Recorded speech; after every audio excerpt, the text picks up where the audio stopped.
Hello, authors, book lovers, and storytellers.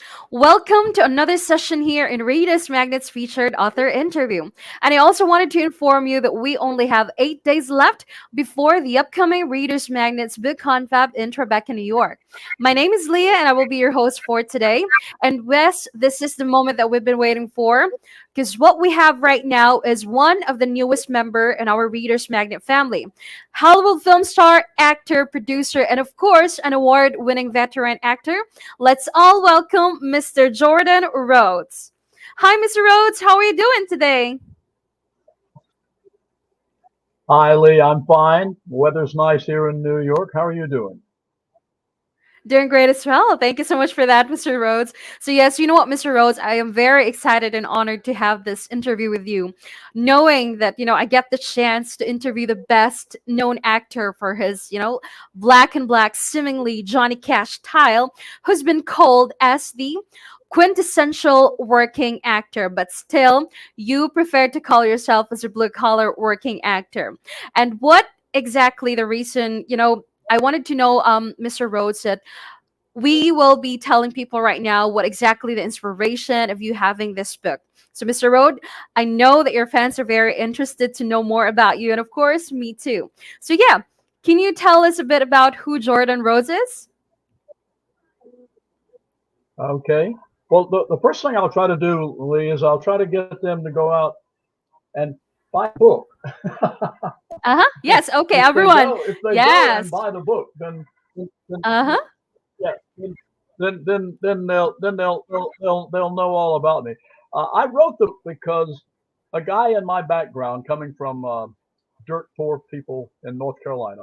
I used to spend all my summers working for my uncle he was a sharecropper, a tobacco farmer, a sharecropper. And coming from that background into the theatrical profession, when I first started out, of course, I Mm, started in theater in Baltimore, Maryland, in and then theater. came on to New York and started in theater in New Hmm. York and never had any indication or anything that I was going to actually be in movies.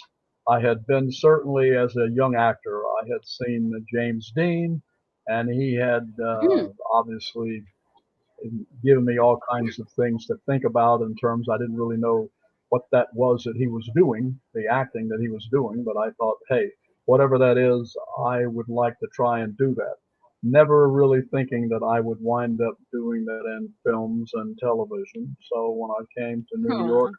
I was mainly working in theater whenever I could get a job. And of course, when you're young like that, you're doing all kinds of part-time job to kind of stay on your Mhm. feet and pay your rent and get some food so that you can then audition for these roles. And that's really how I got started. I was doing off-Broadway shows and showcases and all of that, and finally got some very small roles in films like a film that nobody out there will ever remember, but a thing called let's see, what was it? Was Sal Mineo and Juliet Who Killed Teddy Bear? The great thing about my career, because it's lasted for so long, the people can Mm, go on YouTube and places like that these days, and they can look up these films, and they can go and they can look up like Who Killed Teddy Bear, which had Sal Mineo, mhm, Juliet Prowse, Elaine Stritch, forget the other guy that was in there. But I had a small role in that, and then I got some small roles in some television shows, like mhm, E.G. Marshall had a Warrior show that I did that. I did a show with William Shatner called The Reporter. Then I did a show wow, called Mr. interesting. Broadway, uh, Mhm, yeah, which a gentleman that did that show, he looked a lot like, his name was Craig Stevens, and he really looked a lot like Cary Grant. And anyway, I did that show. Did a bunch of that stuff, which was just all little stuff that I was doing. And finally, for some reason, because of the economy here in New York, the all the film production kind of shut down. So the Silver Cup was not a big studio at that time, and there were other places that were out on the island, but everything kind of closed down. And I decided, okay, I would make the move to California, not really knowing mhm, what in the world I was going to do in California because I didn't know what kind of theater was in California. But made the move to California, and when I got to uh-huh, California, I got very lucky and I got cast in a very, very small role on Peyton Place. I don't even know if you remember that series with Mia Farrow and Ryan O'Neal. But I got cast in Mhm. a very small role on Peyton Place, and they liked what I did because I had come out of the New York theater, the Actors Studio, Lee Strasberg, that particular method. Sandy Meisner, working with those people, Carl Redkoff, who was really a great mentor for me. Uh, Mhm. anyway, so I got the small role. I did that. Mhm. They liked my work and decided they were going to add townspeople. So each week watch the show. So I got the role of the intern, and I did about 6 months on Peyton Place for Uh-huh. before I decided, hey, wait a minute, I'm an actor. I don't know what this is that I'm doing here. I'm doing all these little bitty bit things. And Mhm. so I went one day after getting 3 of the scripts for the next 3 shows. I walked over and asked for a meeting with the producer, Mhm. and a very nice man. And I went in, and his name was Paul Monash. And I went in and I said, Mr. Monash, and I said, I've got these scripts coming up here. I said, is this the kind of work I'm going to continue doing in the series? And he said, Uh-huh. yeah. And I said, Wow. okay. I said, there's not much to, so he said, yeah. And so I said, I don't think I want to do any more of them. So he said, okay. Shook my hand, said, you want to do these last 3 shows? And I said, oh, yeah, I'll do that. So he said, okay, fine. Thank you very much. Nice to have had you with us. And I left, and I'm walking across the lot back to my trailer saying, now let's see, what do they do here? I'm an actor. I got an acting job. I just walked in the producer and quit my acting job. So Mhm. after those 3 shows, I was back to struggling. I was struggling out there in California, and I wound up parking cars at a place called the Gallery Room on La Cienega Boulevard. So, whether that Right. was You a know what, wise Mr. choice or not, Rhodes? I don't know, but it worked out okay. Right. Yo, such an interesting story, Mr. Rhodes. And I like how, you started your journey of being just a regular person. From that moment, following what your heart desires to do, the path, the adventures that led you into this wonderful journey of a great success. Brilliant. Now, about the blue collar, will you share to us, the story behind this and why do you call yourself as a blue collar actor? Well, the reason that I refer to myself as a blue collar actor is because uh, there, the the acting profession, particularly in the film industry, is more so than stage. It's kind of set up in Mm-hmm. that you have the stars. They're the names, the big people. You've got your Robert Mm-hmm. Wagner's, your Sean Penn's, your Julia Roberts. You've got George Clooney's. You've got your stars. And then the Mm-hmm. thing that's amazing to me about the business is that the stars make up less than 2% of the business, but they attract 100% of the young actors because it's young actors just like Mm-hmm. me. I saw James Dean, that was a starring role. Really liked, so Mm-hmm. that's what made me want to pursue this. But then those lead actors are all supported by other actors. And the reason that I refer to myself as a blue collar actor is that those supporting actors are they're like blue collar workers in any industry, whether it's the automotive Mm-hmm. industry or the trucking industry. They're just kind of the worker bees. They're the people that keep showing up and supporting the stars and doing good jobs. And many blue collar actors go on to become one I can think of right off the bat is Chris Cooper, who was a blue collar actor and actually had wound up winning an Academy Award by getting lead roles and move on up. And I had some starring roles. I had a starring role, one of the starring roles in The Indian Runner, directed and written by Sean Penn. I had, as on television, a lot of guest star roles. But I still Mm-hmm. believe, as I just go along, never had that attitude or anything, and I'm not denigrating anybody. I've never had that attitude that uh, because the stars are up here and we're down here, that's just not true. I mean, Sean Penn happens to be a very good friend of mine. I've known Sean for a lot of years, And Sean, he's a good guy. And I know a lot of people. Robert Wagner is another one. RJ is a really super person. But I don't really think of those people as blue collar actors. They are your stars. They're Mhm. your major people that work in the business. The blue collar actors kind of like the worker bees. There's a queen bee in the hive, and then there's the worker bees. And so a blue collar actor to me is a worker bee. Wow, that sounds so amazing, Mr. Rhodes. And that being said, may I also know, I mean, what led you into writing this book? I mean, what's the inspiration behind you sharing your story to among as many people? Okay, that is an interesting story. Leo Hmm. Penn, who was Sean Penn's dad, Leo Penn was quite an actor in his day and became a very good director. And he directed a lot of television shows. I met him in California, and my agent got me an audition for a really major part on a Marcus Welby. And up to that time, I was just I was doing those roles like what I had done on Peyton Place and 12 O'clock High and Adam 12, doing some of those shows. But I got this chance to audition because of Leo for this very nice role on Marcus Welby. It was the first it was the first series show that was ever based on a true story. It was about a young girl who was a writer, and she Hmm. was in college and she was graduating and she was becoming this well writer in the news media, and she came down with spinal meningitis, and that was the Oh. storyline. But it was based on a true story, and so she had to go to Mm. a rehabilitation center. At the rehabilitation center, she met this young truck driver who had had an accident and he had become paralyzed. So they were both in fact, the name of that episode, for any of the listeners that want to look it up, it's called We'll Walk Out of Here Together.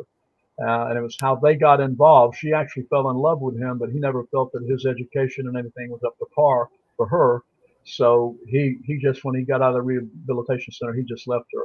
Anyway, with that happening, uh, that then kind of, it really set my career off.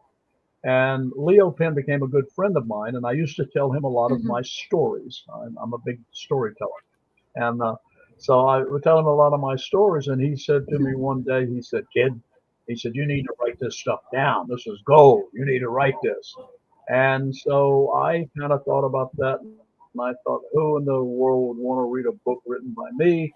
But I thought, oh, okay. So I started writing a little. And then COVID came along.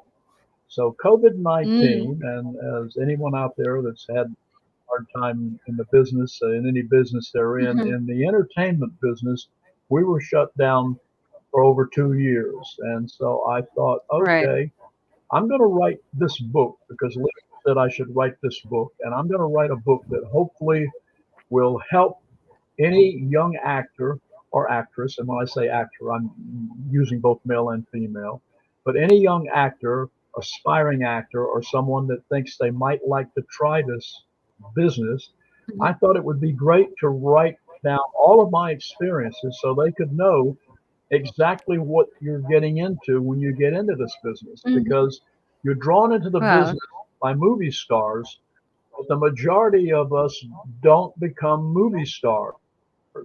That doesn't Hmm. mean you can't still do the work. It's a creative thing that you want to do. Doesn't mean you can't do it. I just don't think you should come into the business with this attitude that you're going to be a star.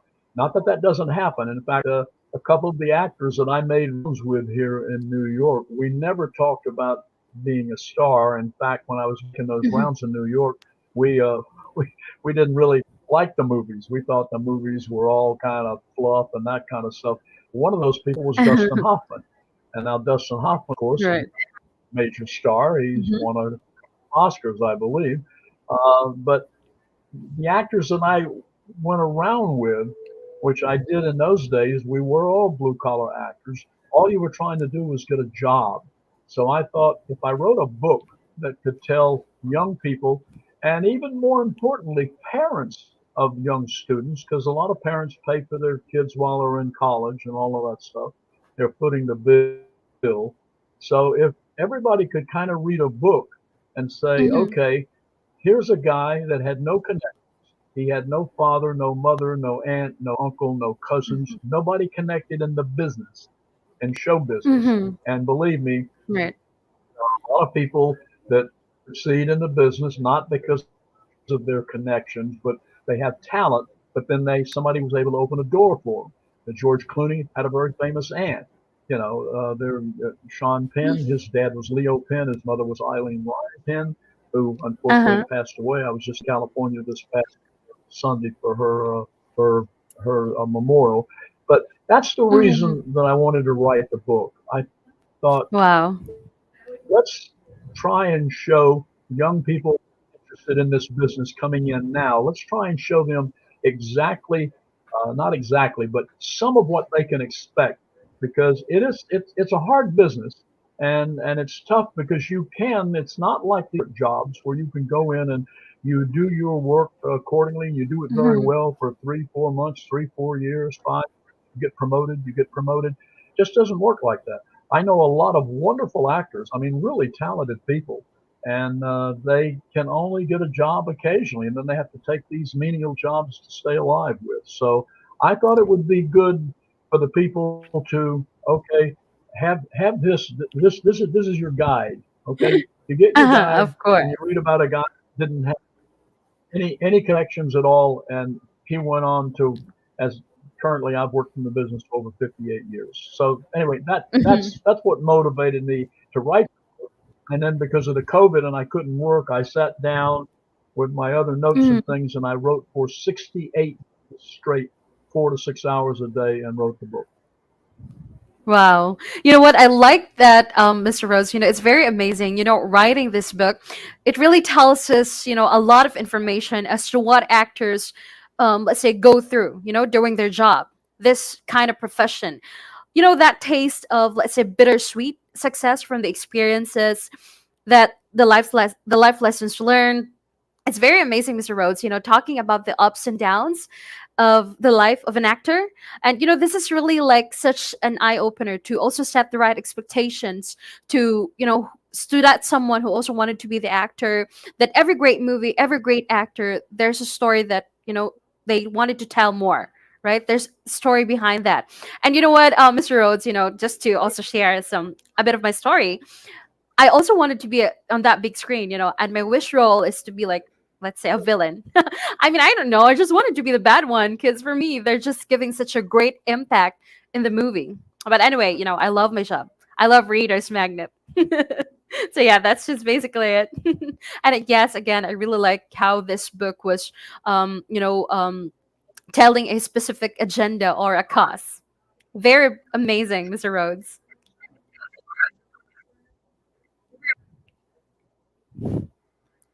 I'm sorry you I think broke up there's on me a there, latency. so I didn't quite hear the end of that question. Well, yeah, I am just telling that this book is really great. Again, I think that everybody who wanted to be on, someone to be like you, really need this kind of book. And right now, Mr. Rhodes, since you will be joining the Reader's Magnet Book Confab and will be also reading, excerpts from your book at Reader's Magnet Book Confab in Tribeca. How do you feel, and what can the participants, fairgoers expect from a celebrity like you? And yeah, let's all invite them now. Take the stage, Mr. Roach. Okay, well, thank you very much. I appreciate it.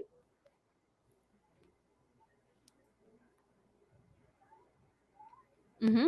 Yeah, so Mr. Rhodes, so let's all invite them to be, since you will be joining the Readers Magnet Book Confab in Tribeca, New York. Why don't we invite them Oh yeah, yeah, to also be absolutely. there to Yes, catch you? yes, I Uh will huh. be on. Yeah, I'll be at the Tribeca book fair on October 28th, ribbon cutting, and I think they're doing an interview Uh with huh. me down there. So anyone that wants to come down to the book fair, I'll be there to meet them and say hi and answer any questions they might have. And Mm-hmm. then I don't know if I'm back there on Sunday or not. I may be, but I'm not sure. Back there. And of course, anybody can also, if they look me up, there's all kinds of information on finding me. A lot of what I've just told you, I go out and talk to students at colleges and things like that. And I do a blue That's collar great. tour. So I go out and talk to them and show them a montage, and they see about, I don't know, 25 or 30 pieces of films and stuff I've done, Mhm. and then some scenes and all of that. And of course, it's all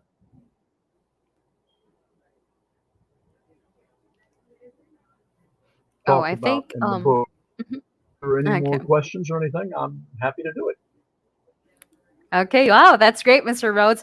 So, yes, Mr. Rhodes, it was such an honor and interesting discussion with you. So, yes, all right, everyone, Mr. Jordan Rhodes, author of the book, The Life of a Blue Collar Actor. His book is available in bookbaby.com and, of course, his website, jordanrhodes.com. And you may also follow him on all the social media platforms he have.